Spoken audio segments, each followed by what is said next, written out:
Dear parents, I hope this video finds you well and safe with the family. Following on from last week, this week I'm going to be discussing the difference between hard skills and soft skills. Essentially, they're different sides of the same coin, but I'll let you decide which is heads and which is tails. There is an old saying, it takes a village to raise a child. To me, that means that no one has all of the answers, because every child and every situation will be different. First, the basics. Hard skills are specific, measurable, technical abilities. Your degree certificate, for example, counts as a hard skill. Contrastingly, soft skills are more subjective, less tangible, and harder to quantify. As you can see, soft skills are broad. However, in order to narrow in, I'm going to focus on soft leadership skills. Leadership is a term that's frequently used in the business environment, in politics, in any corporate professional environment. And the reason being is that when employers are seeking new employees, they're typically looking for people who have what they call leadership potential. And in order to be an effective leader, you need to have a number of soft skills. Another term that's also sometimes used synonymously with leadership skills is emotional intelligence. That's a term that was popularized by Daniel Goleman in his book. There's a research that was published in Forbes in 2014 that says that children who develop soft skills from a young age tend to carry these skills through to adulthood. These insights I'm sharing are specifically targeted at primary school age and below. However, it is still applicable for ages beyond that.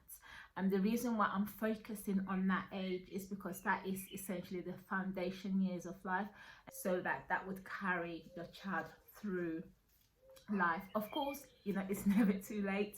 There's always hope.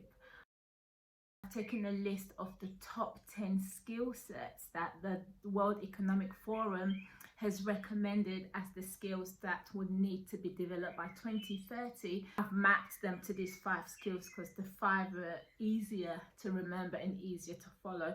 And once you cover these 5 skills, you would have broadly covered the list of 10 recommended by the World Economic Forum. Anyway, as you can see from this mapping,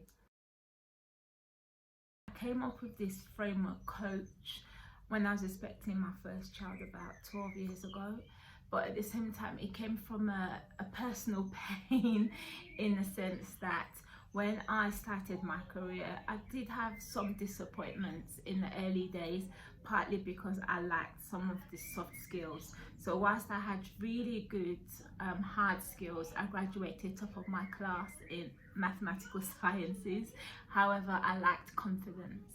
So with the nature of my job, I'm normally in senior forums with senior people, sometimes having to make recommendations to CEOs and things like that. So I still get feedback till today of how I can work on that particular soft skill of being more confident. I have a bonus chapter in my book that I've called FQ, and I'm going to be inviting a special guest for that particular video, because that's the chapter that they found the most useful and, I suppose, fresh. Of course, there's nothing in my book that is new. I guess what makes it innovative is this different old things that have been under our noses all this while being pulled and aggregated into a framework that can be easily applied by parents. I'll tell you a story. It's a particular example where I tried to connect a young adult to get some placement, and that failed. And when I followed up with my HR contact, who was meant to be reaching out to him, so I asked, what happened? Why didn't this progress? And he said, well, I did reach out to the candidate, and he took a few days to come back, and even when he came back, the nature of his written communication skills just did not reach standard. And whilst we were trying to be helpful, the reality is we have a long queue of people who are proactive, who are keen, who have the skill set, who will come in and hit the ground running from day one.